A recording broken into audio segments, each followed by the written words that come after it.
Ladies and gentlemen, welcome back to another episode of Creative Contact. I'm your host, Orion. The man who needs a new tagline hasn't thought of one yet. Thank you so much for tuning in. You could be anywhere in the world, but you're here with me, and I appreciate that. We're rocking off the lav mic today. If the audio sounds a little bit different than my normal pods, because I just shot some content, and I don't feel like busting out all the other mics. All my stuff is packed up still, but the camera was hot. Your boy was hot. Mike was hot. I figured we're rocking and rolling. I'm not sure when the next time is I'm going to have a chance to pod. And so I wanted to come give you guys a little bit life update. Kia style in a new place. Where am I? Here's how it's going down. Hitting you with a little Brazil recap. A little Christmas in Brazil.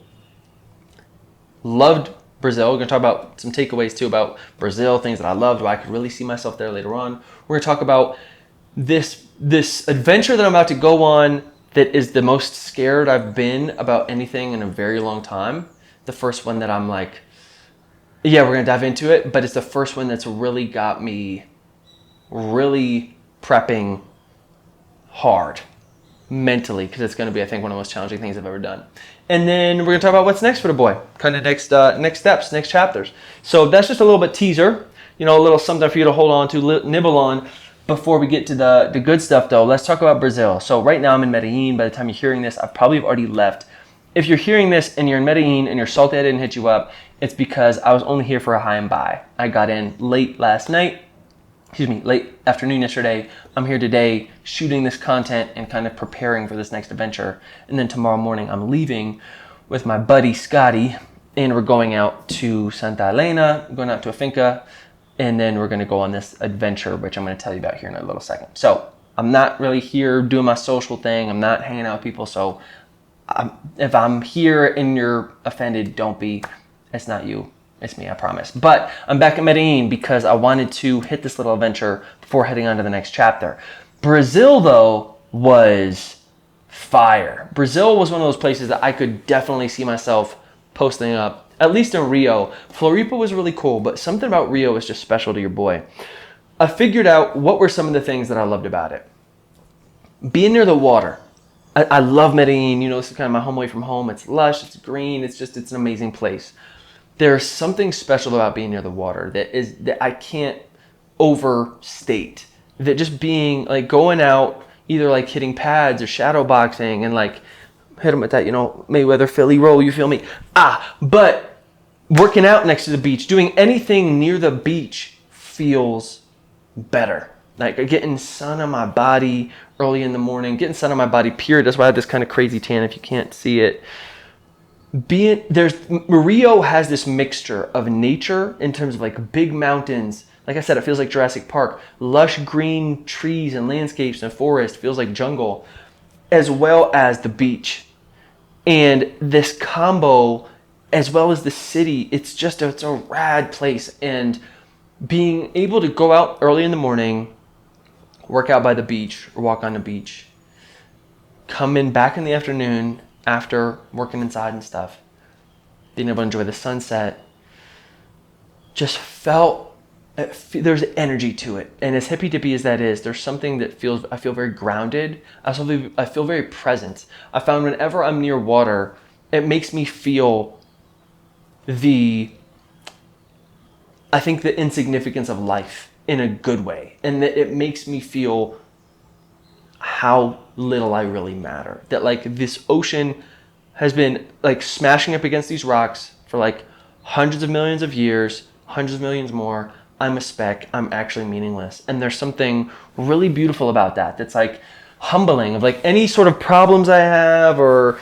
like ambitions I have or wanting to do things. Like it's a nice reminder that like I am nothing and this will all be gone very soon. And like there's something about the immediacy to death and the power of the water that to me is very refreshing. And I just find I spend a lot more time like I don't want to say like in observation mode, but like in that, like when you're meditating in this sort of like arbiter mode, like a lot of times I'm in my life, I'm in my body, I'm in my brain, I'm there, bam, bam, bam, bam.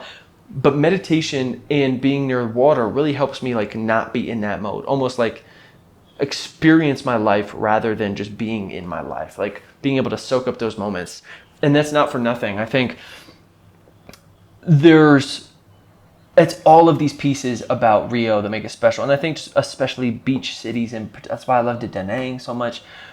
There's more of a culture stuff and a little bit more relaxed, and which means flip-flops, shorts, tank top. You know, look at your boy. That's my type of vibe. If I can, I'm going with as little clothing as possible for it to be societally accepted. And so I love it out there because it's just flip-flops and shorts. And like, that's the requirement. Honestly, just the shorts, because a lot of people even walk around barefoot. And so for me, that's just like my natural habitat. It's like, I like being topless. I like just not having to wear a lot of clothes. It's just easier to not have a lot of clothes. And because when you don't have a lot of clothes too, it's like fashion kind of exists differently. It's less of like wearing a lot of layers and all this cool fancy stuff. It's more, for me, it's more like your small details, maybe tattoos or maybe your body. Like, I just feel more, my body is more of like an art piece there. And so I feel much more health conscious. I want to be shredded. I want to be fit. I want to be in shape because I'm out there. And because this ties in with that, if it's like less clothes, it's very like sexually charged. And I don't know, I find that very inspiring. I think I've talked about this before, but as someone who is a little bit maybe addicted lover on kind of my king, warrior, magician lover shit on my masculine traits, like that sexual energy I find very inspiring, that sexually charged piece. Like forever, I'll say this forever and always, like to me the most beautiful thing, the most beautiful art are women, is like a woman's body. Like it's the thing that I find the most inspiration from in life, more than any sort of like physical manifestation, architecture, or anything built.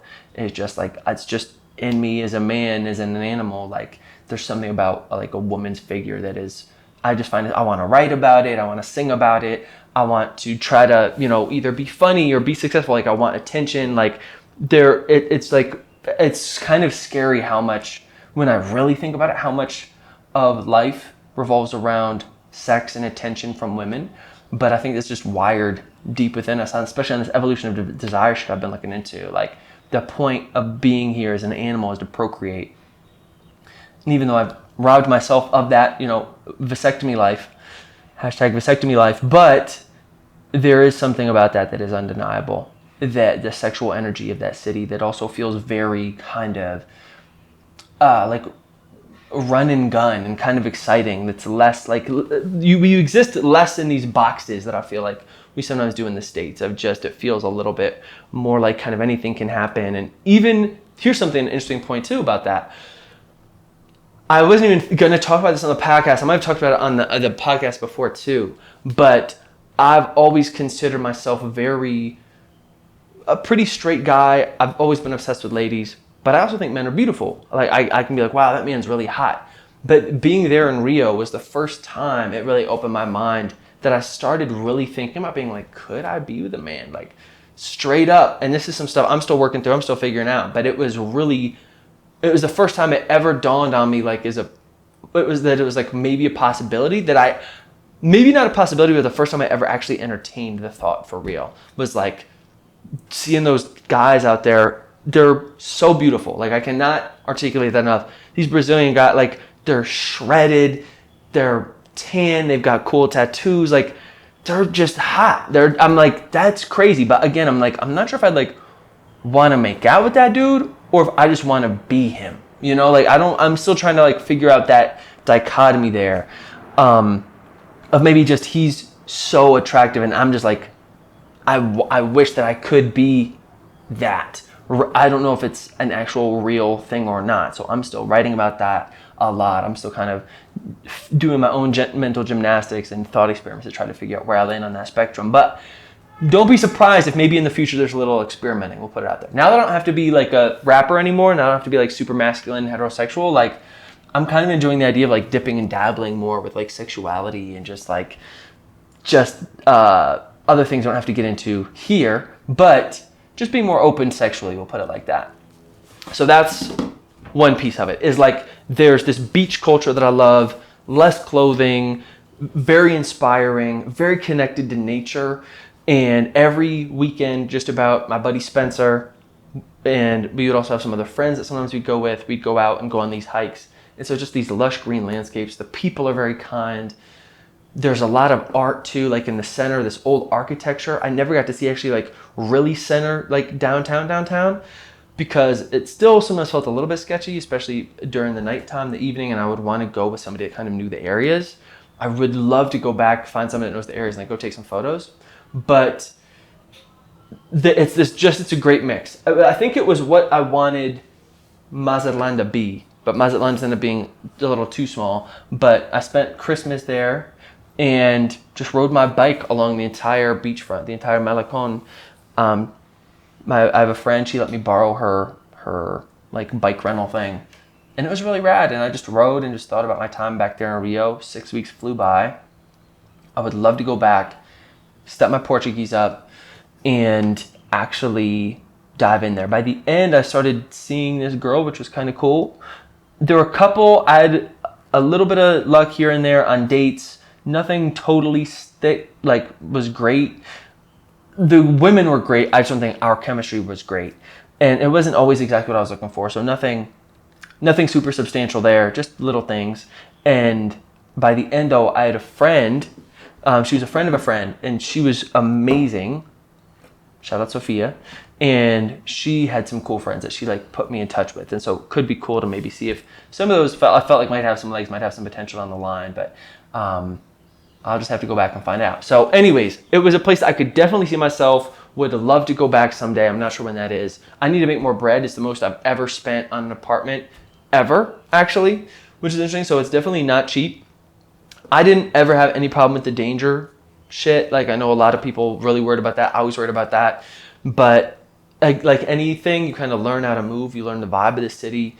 I'm still learning that. I think learning more Portuguese, I'll feel more comfortable with that. I will say I didn't feel always comfortable going out at night shooting with my camera. And there would be people that'd be like, hey, like, hola amigo, like, cuidado, like they'd be like, careful, you know, and I'd be like, okay, thanks. And just so I couldn't decipher between how much was like lore and bad luck and also potentially my experience just being a white male and kind of being on my P's and Q's and having a early bedtime. It does feel like that Brazilian culture revolves around the nightlife. Like it's a culture that comes alive at night. Everything like starts cracking it, like just popping off at night. So that's difficult for me, but there is this other wave, this whole other vibe of the city that comes awake early and is by the beach, and they're playing this game called futevôlei, which is like volleyball, but you can use everything but your hands, and doing CrossFit on the beach. It's just like there's this active lifestyle to Brazil and health and you know, just taking care of yourself that I really love. So that's my little Brazil recap. Why did I leave? Why am I back in Medellin for a high and a buy? You know, you boys been on some spiritual hippie shit lately. So we had the ayahuasca experience in Brazil, a little bit outside of Rio with Spencer and with the Yawanawa. That was incredible. And it got me thinking that I want to dive in. I'm at this crossroads of my life. If you've been following along at all, you know I'm kind of this like weird point. And so I want to do a little bit more kind of soul searching. And that ayahuasca really, I think, kind of broke something open for me. And what I'm going to do now, this is what I'm going to jump into with you guys. This is what I'm actually really scared of. I wouldn't say scared. I'm excited. I'd say I'm a little nervous. You know what? Fuck it. I'm scared. That's the truth. It's called a vision quest. There are different ways that this can manifest, but this one is done with this woman named Abuela Gloria in a place not too far from Medellin, a couple hours away. She's the woman that I did my first Temezcal ceremony with. And the vision quest that she presents is it's 4 days. You're out in the woods. You're in this little spot. I don't remember exactly how big, but it's not very big. It's like this like ring of stones and things that she's put around, and she's kind of like blessed this space that you aren't allowed to leave. And so it's 4 days. It's out in the woods, fasting, no food or water, and just like clothes on your back and a sleeping bag. And like like some little things for like the prayers and some oregano and citronella spices and stuff. But for the most part, clothes on your back, sleeping bag or a blanket, poncho. and just out in the woods for 4 days, no food, no water. And just even committing to this has really helped me in a good way just be more appreciative of all the little things that I take for granted every day, like a nice shower, warm or cold, just showers, and having shelter and food. These things that I know will become obvious very quickly once those are stripped away. And so I've done prolonged fast before, 3-4 days, but always with water. It's my first dry fast. I love being in nature. Your boy's from nature. Grew up in the mountains with my pops. Been camping, but never been camping without a tent or any shelter. So, it gets rainy out here, so just I'm curious what it's going to be like kind of being cold and wet for 4 days straight. And it's bugs, dude. I'm not great with bugs. Big animals, fine. I don't know what it is. Like, I'm not scared of bears or these other things, but I don't deal, I'm still working through my bug phobia.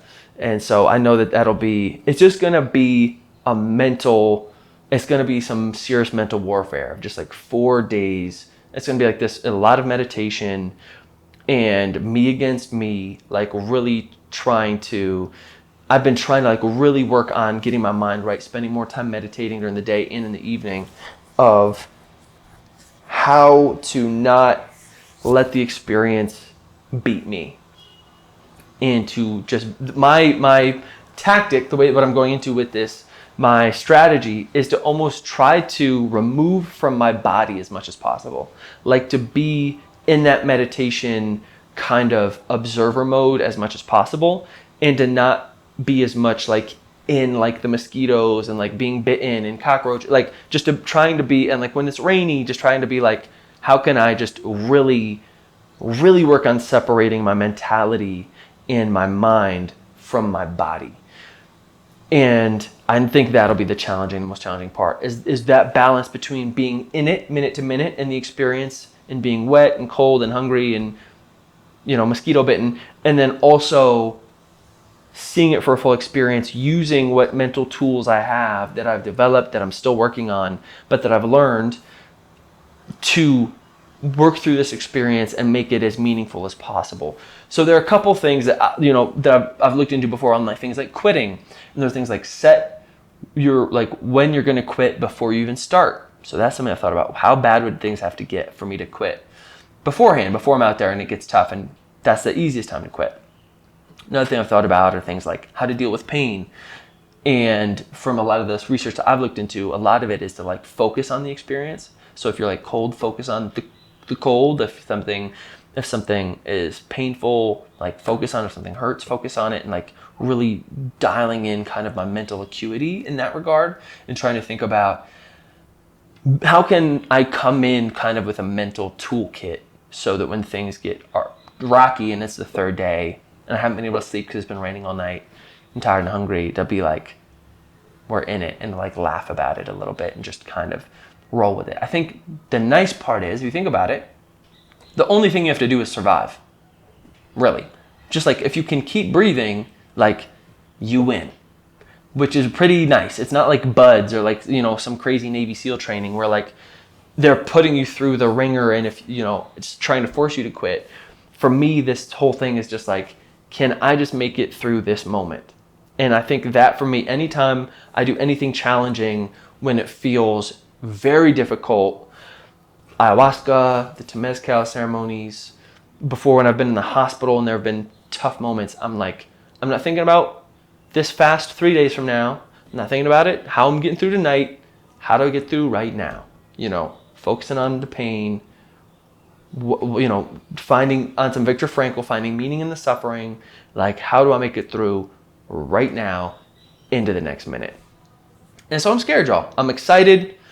I think it'll be a life-changing experience just because of where I'm at. I really am excited to have that time alone just to reflect and think and dig deep. I also know fasting before, it kind of allows you to access different parts of your brain and memory that sometimes aren't always there, available to us in the day-to-day.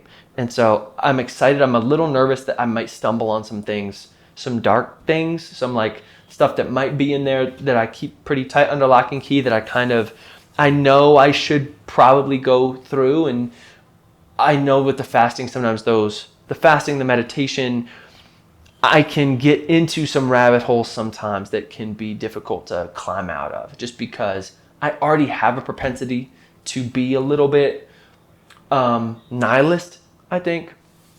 Like already traveling, one of the beautiful things about traveling and seeing these different places is it just gives so much perspective on what life looks like for most people in the world.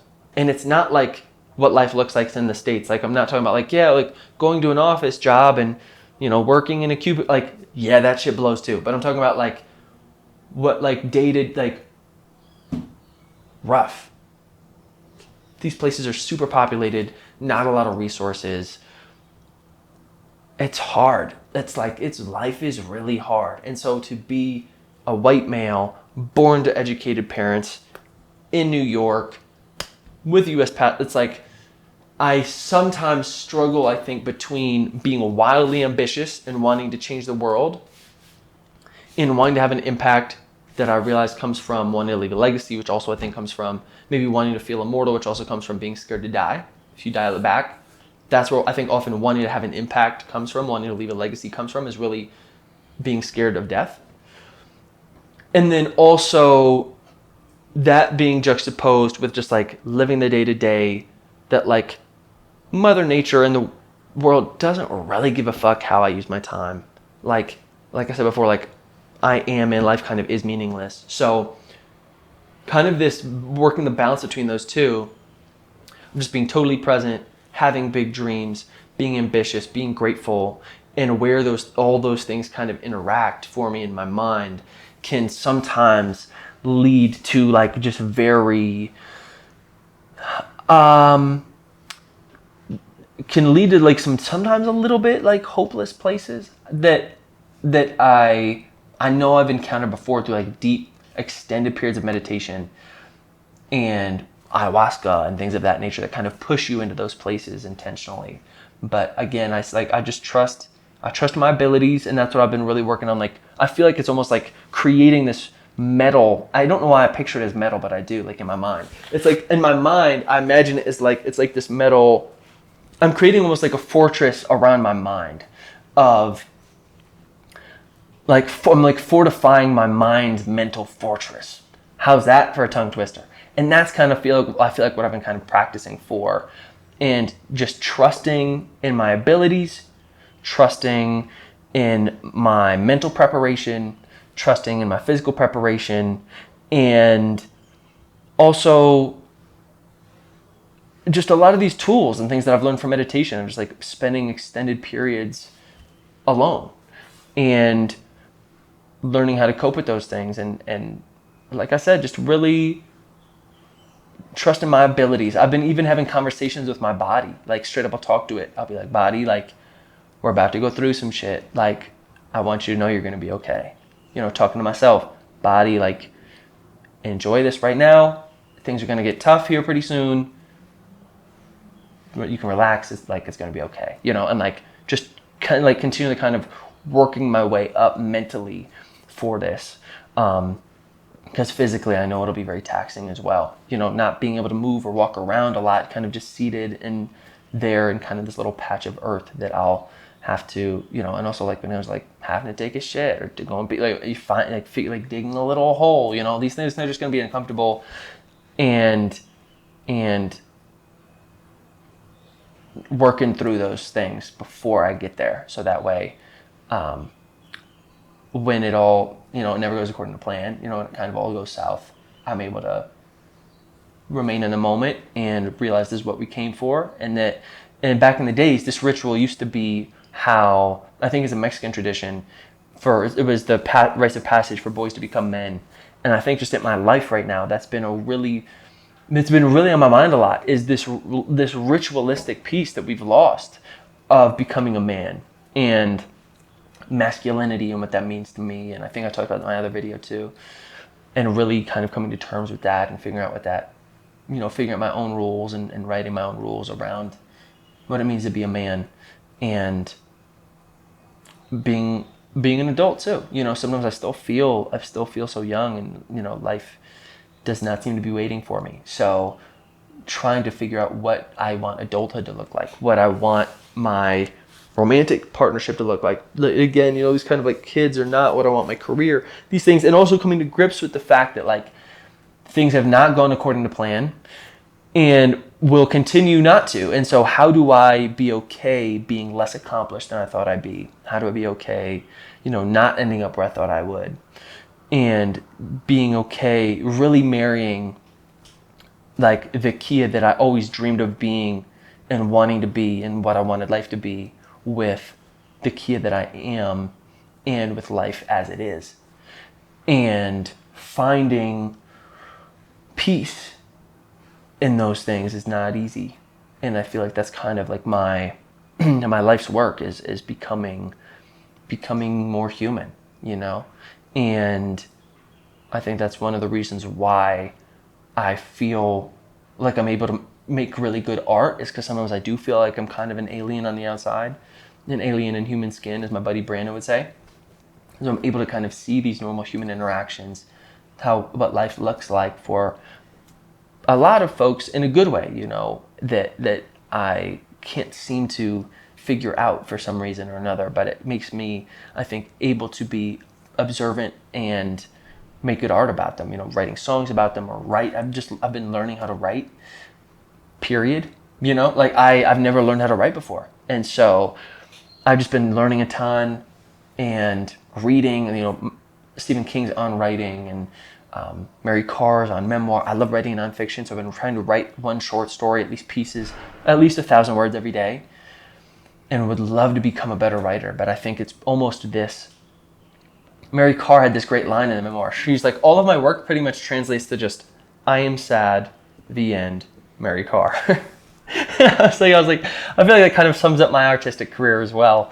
But I think there is something about that being, uncomfortable being human or feeling kind of like an outsider that I think a lot of people go through. A lot of people feel like not feeling like a grown up or an adult, but being a grown up, trying to figure out what that means, these different things that I think help me express these art things in an artistic way better. And I'm hoping to really get a better grasp on writing and being able to express myself through that I'm looking forward to, because I do feel like that's the powerful medium. It's one I really gravitate towards too. It's obviously very solitary and one that I think I could really knock out of the park if I could nail it. So I'm looking forward to that. But it's true, like that's how I make sense of the world, is through this stuff. And I think these extended fasts, vision quests, ayahuasca, anytime, these like big challenges that I go through intentionally, every time I come out the other end and I feel better because of it. It's just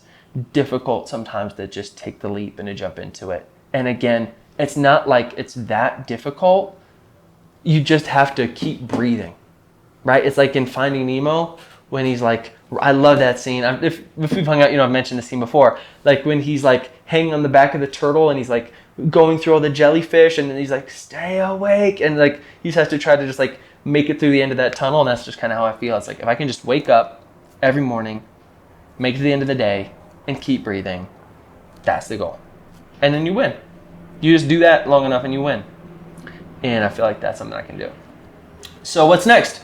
We're going to make it out of this thing in one piece. It's going to be about, I think, 8-9 days. I think I'm going to be out there probably around 8-9 days. First couple nights are camping, kind of getting things ready in the tent, et cetera, and then going out to the woods, spending 4 days out there. And then you come back and you spend another evening, I believe, camping, and they feed you, and then you do a Temazcal ceremony to kind of like wrap the thing up. And then I'm bouncing from Medellin to Mexico. I'm going back to Guadalajara for a hot second. I've got a little photo vacation planned with my big bro. We're going to do a couple weeks through Mexico and Guadalajara and then Mexico City. It's going to be street art, street food, and, street photos. Kicking with the big bro. I haven't had a chance to really kick it with him one-on-one for a long time. So that'll be a nice 10 days. And then I'm bouncing to India. That's planned. I got my visa. I got my ticket. starting to make some moves. I'm thinking, so I'm starting in Delhi, won't be there super long. I'm thinking I'm going to go to and post up in Hyderabad. And then maybe Bangalore. I've got a buddy that I met in Medellin, and he said, we might connect out in Bangalore because he's going to be out there. So I'm thinking I'll be out there probably 4, 5, 6 months. Maybe do a little Thailand stopover, maybe a little Malaysia stopover, maybe a little Istanbul stopover. A ver. And then going back home probably in October, September, October, back to the States. So that's the game plan. But just in case, for some reason, I get bit or I eat, no, I guess I'm not eating any weird berries. I was going to say like into the wild, but just for some reason, if I get bit or something and, am no longer here, for some reason, wanted to just record a pod. This final pod for now, we'll put it like that. I realized I'm not super scared of death. I was scared about having a kid accidentally. Which is why I had a vasectomy. That's my biggest fear. I think, so I've been reflecting, I've been just playing with that idea, like what would happen, say I did die. I think for me, when I really boil it down, I would feel unfulfilled just because I'm so excited about this new chapter about writing, pun intended, that like I really want to pursue this and see where this goes. And I'd be really bummed for how it would affect my folks, my mom and dad, my bro, that like, I know it'd be really hard on them. And so before I've talked about death, especially coming out of the thing last year, that for me, I like this is all kind of bonus for me at this point. Like I could go and I don't think have too big of a problem with it. But for me, it's really worth, I think, fighting for life, at least right now for my family, because I know how tough that would be for them. And so selflessly, I'm not sure if that's that selfless trying to live, but I would want to stick around, I think, to really make sure that they've done such a good job as folk. Both my parents are great, and my bro too. Every family has their stuff, but I was really just toying with the idea, like, what would happen? And obviously, this is just with the blood shit. Like, death is always right, kind of like over there, for me. And the stuff I write, I've been kind of getting more comfortable with this, even writing about it too. But I think that might be one reason why, I didn't want to have kids too, was so that I can feel, and I've talked about this before, some Kia shit, like to be too attached to anything so that I can, same with my, minimalism shit, I can let go at any moment and be okay with that, like actually, and having this conversation with myself. But it's gonna take me a little more than that, I think, to knock me out. So, I put some precautions in place. I wrote a will. I went on LegalZoom and made a little will just in case. And that was interesting. I was like, when you have to divide up your what little I have, but when you have to divide it up for your parents and your family, I was like, who do I love more, really? When I break it down to percentages, no, I'm just kidding. Everybody gets a 33.3, but that was really interesting, breaking it down into percentages and who gets what, and it's just interesting kind of thinking about that stuff. When you have to bring it down to brass tacks, I think that's why things like Knives Out exist, just because it's funny, how quickly resources muddy love, especially around family, and I think also with intimate partners, things like divorce, et cetera, et cetera. But no, it's just cool. It's a cool exercise, I think, in reality, that we don't get out of this bitch alive either way. But also just to really help me kind of dial in what's important and who's important. And those exercises always kind of help bring clarity. So if nothing else, it was kind of nice for that. So next time I talk to y'all, I've made it through this bitch. I'm excited for the takeaways. I'm excited for the amount of stories I'm going to be able to generate. I want to make it through just because I want to write about it. I want to make a video about it. I'm excited for the content. Straight up, one of the reasons I just want to make it through this thing is just for the content. I think it would be fascinating to be able to, I'm excited to come talk with you guys about it and what it was like. And I know it's going to be just in the trenches, mental warfare shit of it's going to be questioning everything and then being okay with it and then Like some weird stuff's gonna come up from childhood, and I'm gonna be all over the place. It's gonna be a journey. But I'm really stoked to make a video about it, like an actual video, and then also to pod about it with you guys. And I just think it just if nothing else, I'm trying to just live. This is a beautiful thing about being a content creator, is just to live more for experiences so that I can share them. And I'd be like, okay, yeah, I'll just say yes to that because I think it'd be a great story. And if nothing else, it'd be fun to share and hopefully get you some takeaways. So that's my pod for today. It's a little bit all over the place. Life, love, death, dating, Brazil, happiness, everything in between. Thank you so much for tuning in. As always, I appreciate you more than you know. Your check is in the mail. I'll check you in the next one. Peace.